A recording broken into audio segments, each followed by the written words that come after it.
Argo en die wolf en die lammetjie. Argo, die goue hond, het deur boer Tommy se weiveld gehardloop.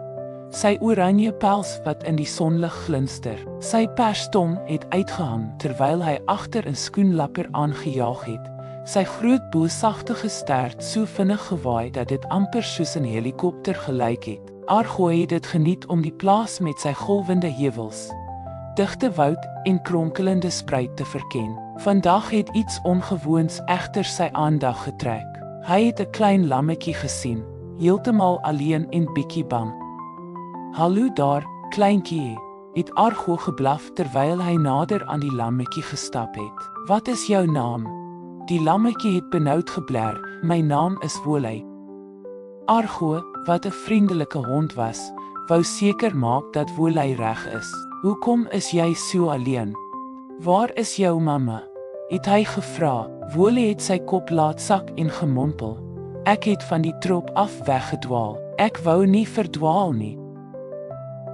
Net toe het 'n groewe stem gebulder, Wel, wat het ons hier?"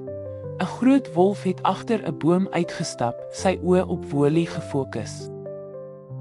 Argo het beskermend voor die klein lammetjie gaan staan, sy hare regop. "Los hom uit," het hy gegrom. Die wolf het gelag en gesê, "O, ek wou net hierdie klein lammetjie herinner aan verlede jaar, toe hy my gunsteling klawerveld vertrap het." Wolly het sy kop geskud. "Maar meneer," het hy uitgeroep, "ek was nie eens verlede jaar gebore nie." Argo het bemoedigend sy stert gewaai. Die wolf het gegrom en gesê, "Ja, dalk het hy van my watergat gedrink." Wolly het verward gelyk. "Ek het nog net my mamma se melk gedrink," het hy gesê.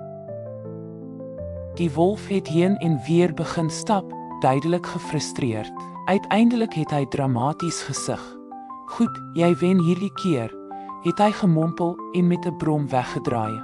Argo het 'n verligte blaf gegee en Wolletjie saggies met sy neus gestoot. "Moenie bekommerd wees nie," het hy gesê, "ek sal nie toelaat dat iemand jou seermaak nie."